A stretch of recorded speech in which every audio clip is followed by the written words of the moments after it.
do you know somebody with COVID? They'd be like, no.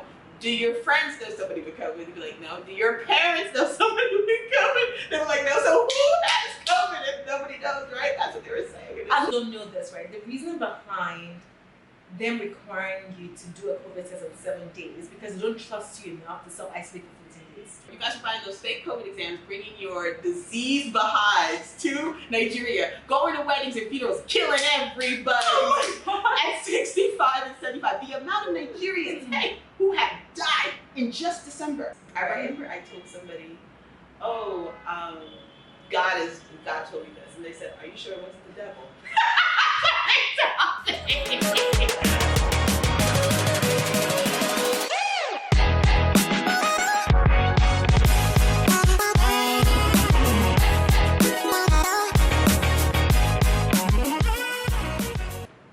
Hi guys, welcome back to my channel. So today's video is a little bit different from what I typically share on my channel. But on the other hand, I'm actually very happy about it because for a long while now, I've been planning on doing a bit of an interview series on my YouTube channel. So when this formidable lady is Iveoma, she has an incredible YouTube channel that if you're thinking about planning to travel, to move to Nigeria, you need to be subscribed to her because she has so much information that's gonna make your, planning, your decision to move back to Nigeria super smoother. Like this is like your guide to Nigeria. That's what you call yourself, right? Yes. Your guide to Nigeria. Your guide to Nigeria. Exactly. So I'm going to be interviewing Iveoma today on her returnee story, her returnee journey from the US to Nigeria just before the COVID pandemic. Like she basically landed in Nigeria into this pandemic, and I thought it would be great to actually speak to her on that.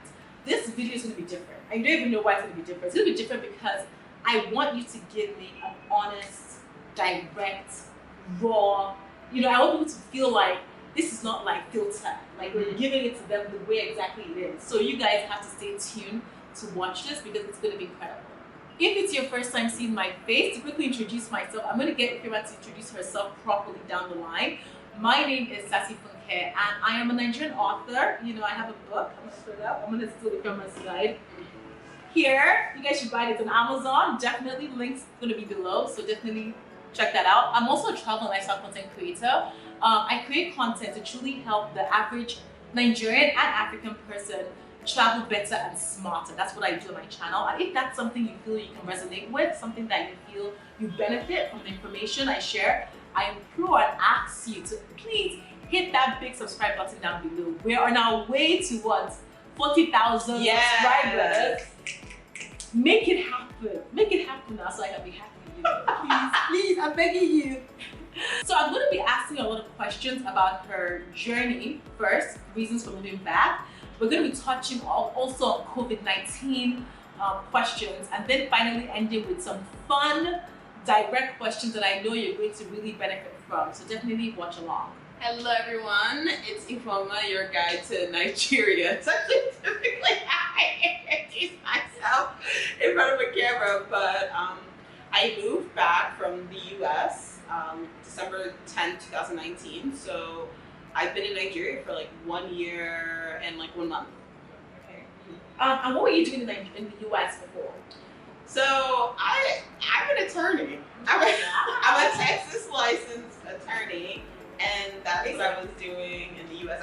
I was doing law. Like I actually had a job with the city of Houston as like an environmental, in the solid waste department. Right. And then I kind of quit that job. I quit a city job, like I'm even thinking about it, like everybody told me it was dumb, but I quit that job because I wasn't being challenged, and I felt like this is when I decided I was gonna move to Nigeria. So I quit that job, and then I moved in with my parents to save a little bit of money. They live in Jersey, and that's when I was like, that's when I started feeding my Africa dream, So that was like 2016. Yeah. You know what I love actually, because a lot of times when you see a lot of YouTubers create, because you're a YouTuber, you create content, right? And I think sometimes that term has like, people see it negatively sometimes. What do you mean? You know how like I feel like some people think, oh, you're a YouTuber, like as if like there's always in Nigeria, I know it is there, whereby people are like, oh, YouTuber, like, oh, what do you like? Is that something? You know, like it's like, Oh, no, I I trust know me. I have experienced it, so I know. And the moment they're like, oh, you're not pretty. Oh, okay, because status is a thing here, right? So you said what prompted you to move. You were feeling challenged, right? I felt that like every day was kind of like the day before. Like every day was really kind of dull. And then I started praying. I was like, why am I got this job. The city of Houston's a good job. I'm making a lot of money. I was like, I had everything that I should make me happy, and I wasn't happy. And so that's the time I started like praying and asking for guidance. And God always told me, you need to move to Nigeria. Like God told me, told you specifically. Yeah. I should have been here a long time ago. Yeah. Gosh, I love that. Yeah.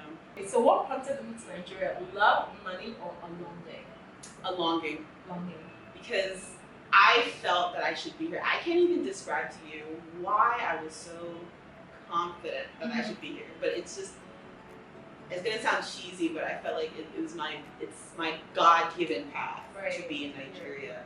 I didn't really know what I was gonna do here, but like God has kind of brought me along the way. Like I genuinely believe this is in my heart to be here, and that's why I'm here.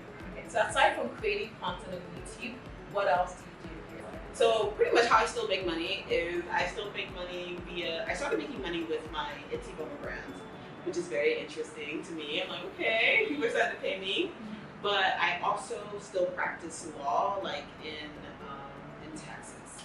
So I do contracts and I have clients. So that's actually how I make the bulk of my money. And then YouTube is starting to pay me a little bit, and then the sponsors are here. That's amazing though, because even though you moved here, actually me and Iveoma, we did a video together where she interviewed me. I'm gonna link it up so you guys can check it out later too. But you know, you still have that, so like you're earning dollars, which is, it makes the journey coming back a little bit easier, right? So that's really good. I'm not earning that much dollars. Like if you kidnap me, it's still dollars. You know, $400 now, 400 and something. 470. Please, that is money. We'll take even if it's $2. I'm not making that much money, but what I want to start doing here, I want to go into export. Okay. So I don't know. I'm trying to figure out like how I can kind of step away from the law thing. I still enjoy doing it, but I want all my income to come from things I'm doing here. Yeah, because I can still make dollars in export. Very true. So, do you have family members here? So I have a handful of family members here, but like my parents and my siblings are all in States. All in States, right? Yeah. So, did having a few family members here help in that decision to come back or not? So I took my family here 2 days before I. Okay, so they were not really active. I called them from the airport. They weren't in front of the Wow. Okay, that's very bold. Iveoma is very, very bold. Is that the word I am? Extremely bold, you know, but we like it. It inspires other people to, you know, take the plunge, you know. So I guess next question is, actually I want to know, where are you living in Nigeria and why did you decide on that specific place? And also, what are the pros and the cons for where you live? I live in Lekki, which is in Lagos. It's on the outskirts. I call it the village of Lagos. Only reason I chose there is I actually didn't understand where I was living. I just thought Lagos was like, I don't know what I was thinking, because before I moved back, I never spent more than 2 or 3 days in Lagos ever. Okay. So when we come back to Nigeria, we went straight to my village. That was it. Right. That was a lot. So 5 weeks in the village, 2 days here. Before you get on the plane, right? Yeah, before we get on the plane. So I didn't understand how like big Lagos was, and so one of my aunts, my dad got one of my aunts to look for an apartment. So he didn't tell it was for me, but got her to look for an apartment, and then she said, "Oh, it's in Ibeju," and she sent me she sent him like the videos and all the stuff, and I was like, "Wow, this is nice. It's 24/7 light. It's on the state. It's gated. It's security, water." But I didn't understand. Journey there. Until I landed, so I paid for it before I got here. Paid through my dad, yeah. So my auntie didn't know it was for me, but I paid through my dad. And the moment I realized how far it was when my uncle Godaif, picked me up from the airport. Remember, he's the one I called 2 days before. He picked me up from the airport, and then he drives all the way to Ibeju, Lekki. I fall asleep in the car. And then I wake up and we're still driving. I was like, hey! Far, guys. Like, it took us 6 hours. Oh yeah, because it was traffic. And it was, I didn't understand. Like, when I tell you I didn't understand. So it took us 6 hours from mainland to Lekki, and I fell asleep, and then I woke up, and I was so confused. I didn't even look at the phone. I was like, well, I don't have a watch on, but I was looking at the time, like, did you go to please? Is there something wrong with my watch? Right. I said, Uncle, how long have we been driving? He said, we've only been driving for 5 hours old. I said, only been, wait, you know what I said? Standard, yeah. Only been driving for 5 hours. Right. So I was like, where am I going? He says, Ikoyi. That's where you picked. That's what you know. Yeah, Lekki. Yeah. Yes. Well, there's a beautiful resort called like Campania Tropicana there that I like. I just have to put that in there. Yeah. Like that. Okay. So, what is your long-term plan for Nigeria? Like, do you see Nigeria as I'm living for 2 years out? Well, you know what? Which one is it? To be honest, I think I'm gonna die in this country. Oh wow. Yeah, I know. I don't even understand why I feel so strongly about that. But yeah, even when I moved, because I'm the type of person, like, if I'm gonna do this, I picked up and moved, right? Because, okay, so how I even decided was October 1st, 2019. I woke up in the middle of the night and bought a plane ticket to Nigeria for December 10th, 2019. So the only money I had was the money I made during that time period. So unlike your move back where it was pretty big, I was really like smooth. Oh. My move back was surprisingly smooth. But I think it was smooth because I was, again, this is what happens when you follow your God-given plan, right? Because things actually fall in place. Right. But it was a hot mess. Like, even I was surprised. I'm even surprised that I'm still here, like, a kicking, looking good, like, because my foundation was a little bit off. And then, but yeah, I moved on December 10th. And then when I was on the plane, that was the first time I ever rode. I was ever on a plane to Nigeria by myself. It was it was crazy. And then I was like, yeah, I'm gonna die in Nigeria. Period. Like, do or that. Like, there's no in between. I don't know why. I didn't know that. Like, wow. Okay. Yeah, I don't even know why I feel that way. No, that's good. But I think it's, you know what, like, many people are not spiritual. You know, some people are. But I do believe too. Like, when God speaks to you in something, you know what I mean? Like, that's. It's from within, right? Yeah. And nobody else can understand that sometimes. Exactly. Like, you just have to stay true to that. I remember I told somebody, God told me this, and they said, "Are you sure it wasn't the devil?" When I tell you, I was laughing. God. I was so surprised. I was like, "Hey," they're like, "The devil talks to people too." That's true. That's true. You know, but yeah. That's funny. So guys, because I've been typically talking about, COVID-19 travel protocols for the past couple of weeks, it makes sense that I asked this question. Because, since I've landed in Nigeria, even on the Travel to Nigeria Instagram page, what I see on there, people are asking, and I think I would ask someone that has been here in the thick of things, is COVID-19 real? So when COVID-19 first came out, let's be real, Nigerians did not believe it was real because they called it COVID 419. They said it was just a money grab by the government to grab foreign aid and then funnel it into their own personal bank accounts. And we all saw what happened even during NSARS when they suddenly found all these palliatives. Right. So you can't really blame Nigerians. And I remember there was a time that people were saying, like, do you know, so there would be a comedian or people would be on the radio like, do you know somebody with COVID? They'd be like, no. Do your friends know somebody with COVID? They'd be like, no. Do your parents know somebody with COVID? They were like, no. So who has COVID if nobody knows, right? That's what they were saying. I was on the radio. It was on the radio. It was on TV. I am telling you, at the time, people, even me, like,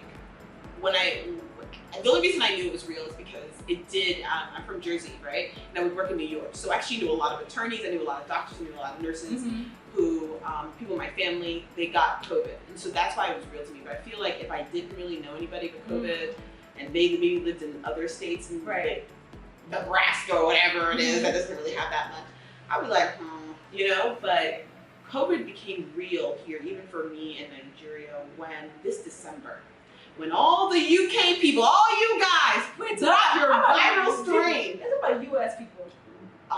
Why is it was UK? Why are you discriminating? No, it was the UK. You guys have that viral strain. That's the updated, mutated one, right? Oh yeah. Let me tell you, this December is when it actually really did become real for me, because there was even a point. Okay, so when COVID happened, since it affected the whole world, it was a little bit scary. And I was in Nigeria, and Nigeria didn't have the best healthcare for cheap, right? So I was wearing the gloves, I was wearing the mask, and then I was like I don't know, like there was a day in like June or July. I feel like everybody just stopped. Everybody just stopped wearing a mask, and like Nigerians were just fed up.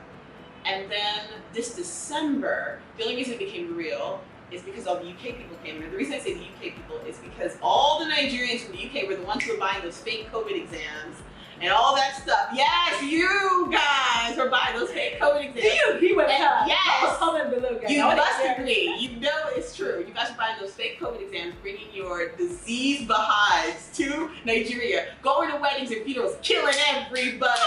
At 65 and 75, the amount of Nigerians who have died in just December, the amount of even I know. Do you know how many young people who had COVID? First of all, before December 1st, I didn't know a single person who had COVID in Nigeria. Not a single person. Then afterwards, suddenly by December 20th, people were saying, I had tested for COVID, I did this.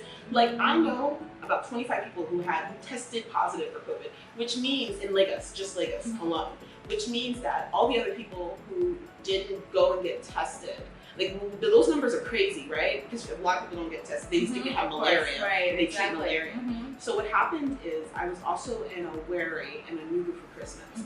And of course COVID wasn't real there, but because nobody was wearing masks. Everybody was looking at people if they wore a mask. Like nobody wore a mask in the East. Then, but if you went to the villages, suddenly all of these banners, every day was a banner, but you know, like the person who died. And it was of a certain age. So people over 65 in Nigeria, I think, are being hit extremely hard. And it's because they all started going to what happens during Christmas? Funerals and weddings.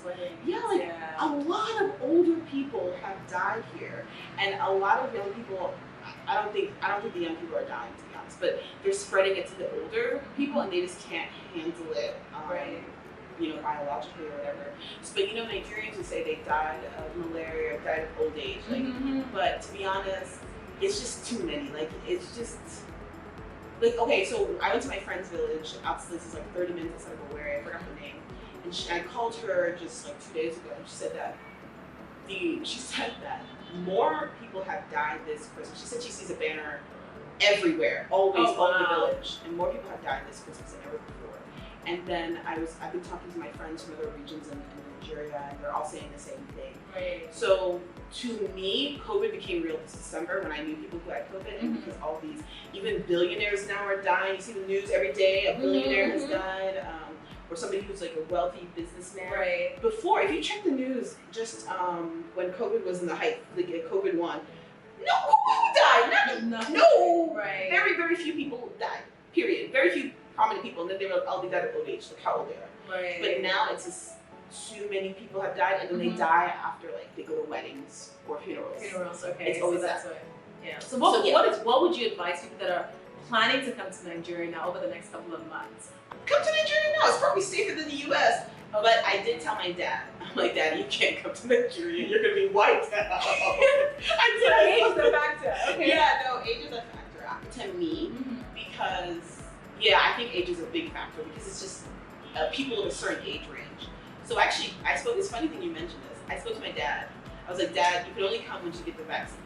I was like, because, you know, it's colder where he is, so he's like, his body is like aching. And I was like, yeah, just wait, just hold out until you can get the vaccine. And then after you get the second dose, you should just come down. Yeah. I did tell my dad that. But my sister, my brothers, come down. You'll be fine. Even if you catch it, you'll be fine. That's Iveoma sharing her Nigeria, people are dying, but still come.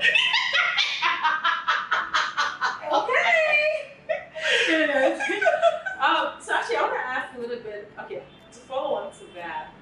I'm not sure if you know a lot about the COVID-19 protocols that the government has put in place for travelers coming to Nigeria, whereby they have to actually test before they get here. And when they come back, they have to test again after 7 days. 7 days, right?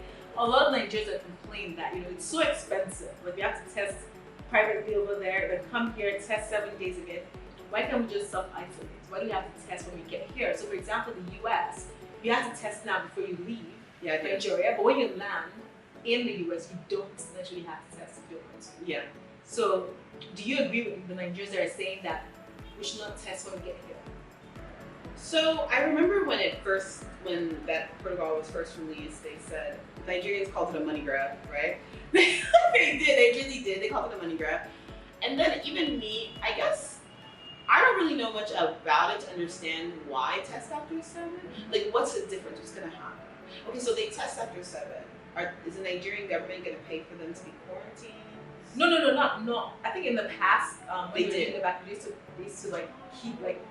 At one point they were like quarantine people. In Yaba, I remember. Yes, but like it's so many places coming in, they can't do that, so they want people to self-isolate. Actually, a lot of people don't know this, right? The reason behind them requiring you to do a COVID test in 7 days is because they don't trust you enough to self-isolate for 14 days. Yeah, that makes sense. Because in the US, they self-isolate for 14 days. Most people will adhere to that rule. In the UK too, more so than Nigeria. More so. So a lot of people complain, but the truth is, even that 7-day self-isolation that you're supposed to do, I would guess maybe 2% of the population does it. You know what I mean? So it's like, how can we have a middle ground? And that's why. But I guess it is expensive, but it's just a reality of how we can keep most of us safe, right? Yeah, it's a reality. I think now, I saw something on the news that like if you don't do the 7-day, they suspend your passport for 6 months. Yes. Once you leave. Yes, they suspend your passport. So there's like a lot of, I think if you're international, if you're not Nigerian or Nigerian, they will revoke your visa. Oh! Yes, that's also there for that. So I think it's worth doing. You know what I mean? Like, just to keep everyone safe, especially. I'm not saying you shouldn't do it, but if for any reason you decide that you just don't have the money, self-isolate for 14 days at least, that you don't expose other people to it. So at least, because pay it if you can. Actually, I'll tell you to pay it, but the reality is that some people might be like, I don't have the money to pay it. Then don't expose yourself to other people, risk other people's lives. That's what I'll say to them. Okay, I think we've talked about a lot of, finally I want to ask you actually, this pandemic, how has it disrupted your life in Nigeria? Because you moved, November, December 2019, December, yeah. Right? So it only had a few months before everything sort of like, locked down. There was so many things happening in Nigeria at the time. Yeah. Like, how has it really disrupted your life? So here's the thing. I moved back to Nigeria and I only had a handful of family members and I didn't know anybody in Lagos. Right. So COVID-19 ruined my life. And I'm like, hear more. Yeah, it is what it is. Like, because, okay, so let me just tell you the time frame. I did move back December 10th, 2019, but then I got sick. I was sick for an entire month. But it was like, they said it was like Hamilton dust in my lungs. Yeah, so I was like coughing. So I wasn't like sick. Well, initially I was sick, but then I wasn't sick. I was just coughing. Nobody takes you around when you're coughing. It's not cute. Yeah. So my cough disappeared like January 10th, right? So my friend, one of my friends flew in. And then January 10th was the first time I had fun. Like nobody, like I went out, like I missed dirty December completely. Wow. So I went out in January and then I started, meeting people, and then that was fun. And then the shutdown really happens like first week of March or around there. We already knew it was going to shut down. So I didn't know enough people. It takes time to build a network that you actually trust and like. So because I shut down, I couldn't network. I couldn't meet people.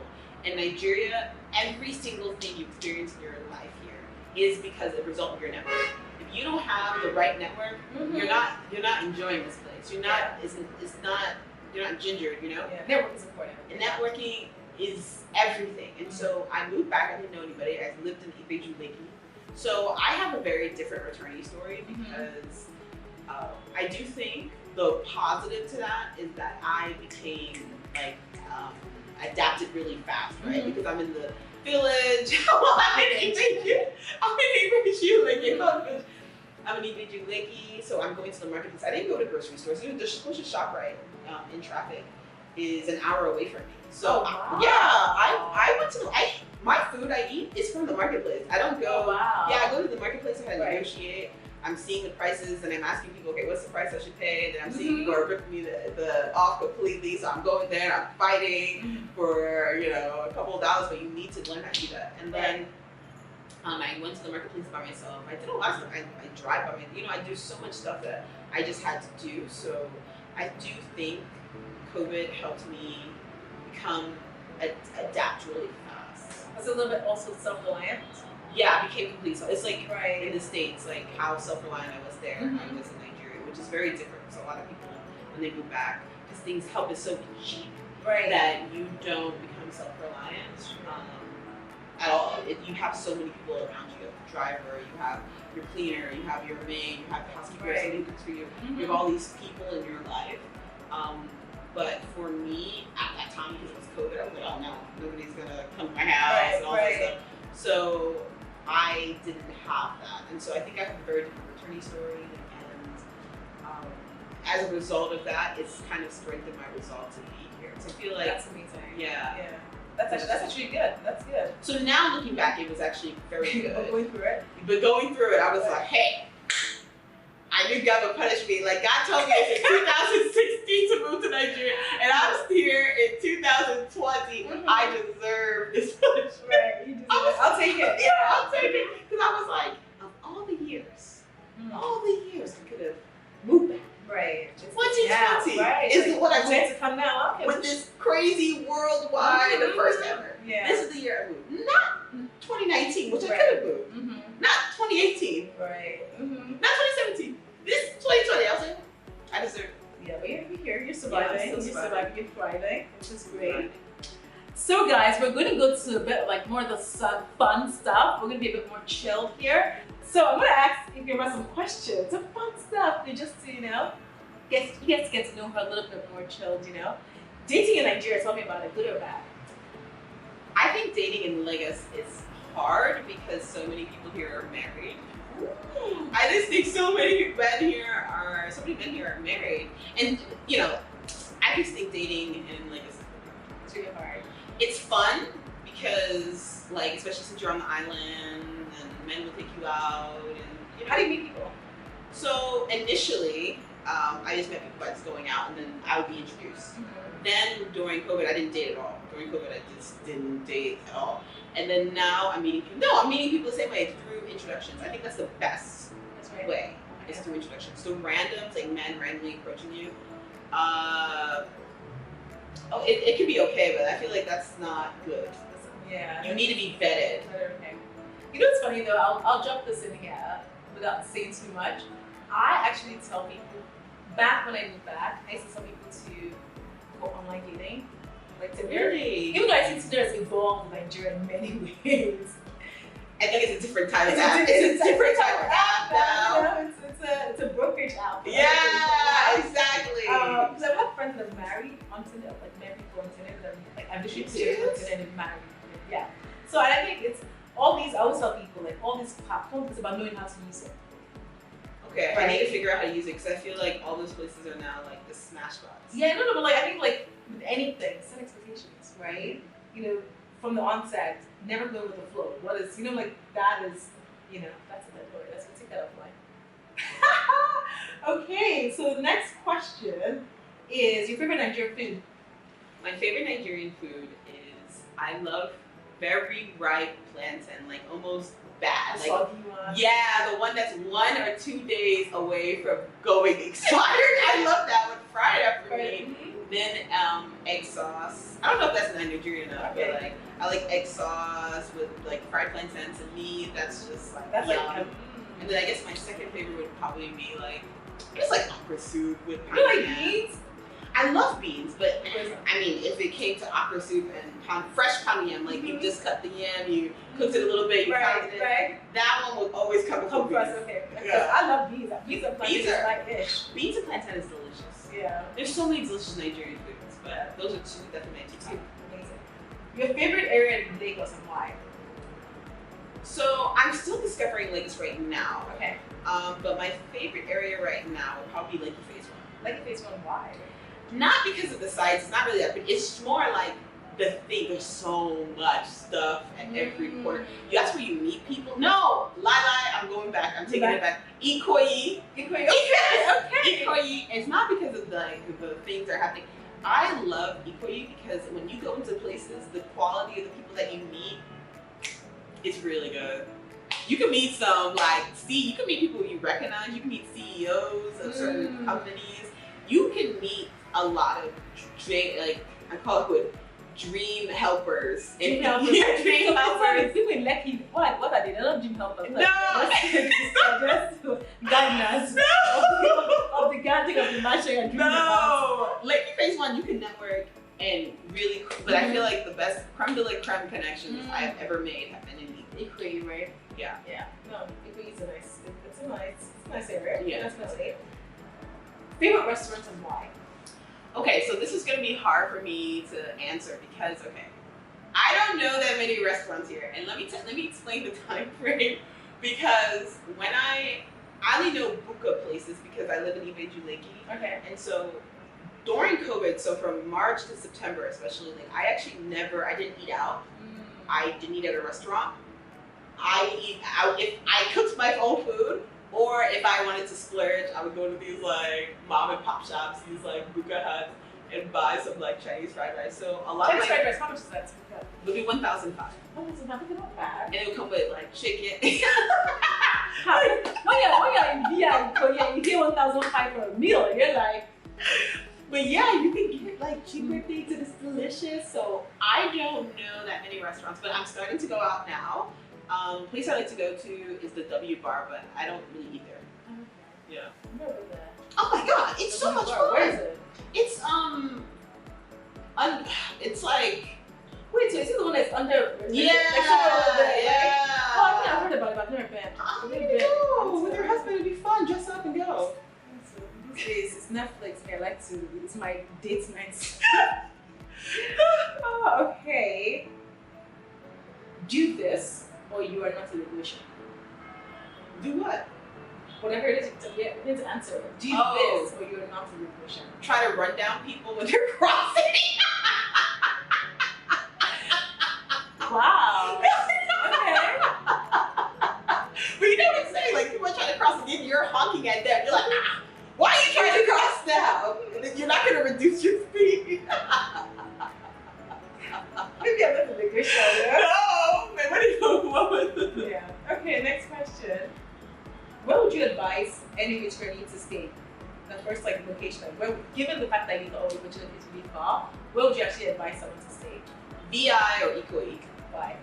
Because first of all, they're great locations. VI is at least quiet, and they're close to the places that you need to go and meet people. Like we said, networking is so important. So the areas that you stay on the island are so important as well. So VI and Ikoyi, and I think the water is a little bit better than Lekki Phase 1. That Lekki water is scary. It's not great, right? It's not great. It's horrible. I've already tapped. They call it Fanta water, and it makes sense. It's this color. It's these colors. Yeah, it looks like Fanta. Call it Fanta water. I've heard about it, but I've just never seen Lekki water. Yeah. But maybe there are some really there's some good places in Lekki Phase 1. But I think of Lekki Phase 1, I just think immediately bad water. But it's a good location. Right. The VI and Victoria Island. Yeah. No, VI and Ikoyi. Yeah. Quickest way to lose money in Nigeria. Oh, by going outside. I understand, stepping out, you've lost money. It's just a little bit more specifics. What are the things? What I mean by the quickest way, let's say you're driving, somebody can come hit your car, and then what are you gonna do? What? You're gonna be fighting with them on the street? Is that serious for you? No, you're gonna have to get your car fixed. Then when you go, you see food on I'm bad. I was like, oh yeah, I need watermelon. Oh yeah, I need pineapple. Oh yeah, I need plantain. Oh, how did I forget I need plantain? Then I'm buying on the road, right? So as I'm saying, as soon as I leave my house, I buy. You buy, right? Yeah. So I'm just buying all this stuff. I think this is the quickest way to lose money is by leaving your house. Fair point. I agree. Advice for keeping safe in Nigeria or in Lagos? So safety is really important to me, especially since I moved back myself and I live alone. My advice to you is the place that you go, like you live, you make sure there's security, it's gated at all times, and then also just be wise. Use your brain. When you're walking outside, don't be, this is not New York, don't do this, don't do this. Walking around, looking JJCs, look all over the place, like no. That's, it makes you such a mark, you know? So stay safe by being sharp and making sure you live in I think the living part is really important. So make sure you live in a gated community or with security. But honestly, I feel like if you just stay sharp, you live in the gated community, you'll be fine. Especially Lagos. Lagos is not that bad. That's good to know. Advice for making friends. Just be yourself, you know, don't pretend. Because the thing is, like here, being in Nigeria, being in Lagos, I think, and then we're on the island, so it's like the pretense is worse. A lot of people want to like I don't know how to describe it. Like they look beautiful and they show out, and they won't say anything. They won't greet you. They'll just look at you like just greet them. I have no pride. Okay, lady, you've been eyeing me with your stiletto heels and blonde wig for like a good minute. Hello, how are you? I'll just ignore that. Just ignore that. Like sometimes some Nigerians are actually really kind and awesome people, but sometimes initially how they come off is very cold, and they're just looking at you. So ignore it. Just greet them normally, and then it's easier from there. Yeah, I think you'll be surprised at how once you break that like barrier, you're like, oh, they're actually quite nice people. Exactly. But if you didn't, very you're nice. Think too much of themselves. Look at the person's behavior. Exactly. I think I don't blame Nigerians though, because this shield that people have is because of the experiences. No, I People understand. overstep their boundaries. They're like, so I guess somebody has to sort of break that down, and you can be the person to do that, basically. No, what you just said about their experiences actually makes perfect sense, because some of the stories I've heard here like have been nuts. So yeah, I don't have one personally, but like, okay, when you meet somebody, they size you up, they think you have all this money, so they'll just ask you for money. Like, ask like literally, oh, can you come up with so and so, or do you have money to this? And it's like, did I make you that comfortable with me? So that's why Nigerians do keep up that like little bit of a harder facade, to kind of help other people understand, like, respect me, don't come at me crazy, because I do have different experiences because I'm that like friendly American, right? But I understand that now. Final question: what is your advice on avoiding conflict in Nigeria? Don't avoid conflict. Don't avoid conflict. No. So here, if a conflict is brewing, you have two choices: to stay calm and still deal with it, or I'm gonna give it to you like you're giving it to me. And I would tell you, give it to them like they're giving it to you, because this is lessons. This is how you teach people how to treat you. Nigerians here will sometimes overstep a little bit because they think you're weak, right? Remember, you're coming with an accent, you're smiley. I'm thinking of like myself, like as like Americans typically are friendly and have accents. We all have accents, but our accent is very American, right? So you come there, you have this American accent, you're smiley, and let's say you're a woman on top of that. It's already, they're gonna try to disrespect you. So give it to them. They want something, give it to them. But don't come insane. Like, do the Nigerian thing where Nigerians go from 0 to 100 and calm down. Before I moved back, I used to wonder, like, how are Nigerians doing that? Like, you would see Nigerians flip out. And then they would be even laughing after like 5 minutes. They'd be laughing at the person, like insulting. They'd be laughing at them, like, oh, I was just mad. You're gonna learn how to do that too. Something here is gonna happen, and you're gonna be like that. Like I'm like that now. I can go from 0 to 100, and then back again. I'm laughing with you, jovial. It's just something about being here. So don't become like a wild dog, like, But give it to people how they're giving it to you. If they're gonna be disrespectful and crazy to you, put them in their place, because the next time they do it, you have to do it then. The next time if they try, then they're gonna do worse. So that's true. Give it to them. Give it to them. That's it. So that's give it to them. Exactly. Amazing. So guys, that comes to the conclusion of our video. I really hope you found our video and insights from Iveoma and her experience of moving to Nigeria very, very useful. If you have any questions for her, you can definitely leave it in the comment section too, and also for me. Don't forget, as always, to subscribe. Like, thank you so much, Iveoma, for taking the time to share your insights, to share your journey with us. I'm sure a lot of people on the channel are going to be like, yes, I relate to that, I get that, and that's what it's about, you know, helping people sort of navigate Nigeria travel together. That's it. So thank you. Thank you so much for having me. I'm so excited to feature on your channel for the first time. So this is exciting. Yes, I'm sure. Stay tuned. I'm sure in the future you're going to see videos with me and Iveoma. If you have ideas for videos you think we should do, feel free to drop them in the comment section down below too. Thank you so much again, and we will see you guys on our channels on our next video. Bye. Bye. Actually, I want my thumbnail. What do you want? Something like along the lines of, Shocks mom. you won't believe what this returnee said. Something like that, right?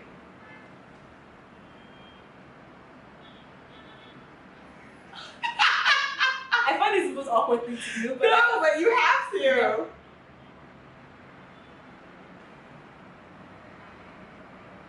Perfect. Wait, let me do my thumbnail. Yes, we can't do a shot. You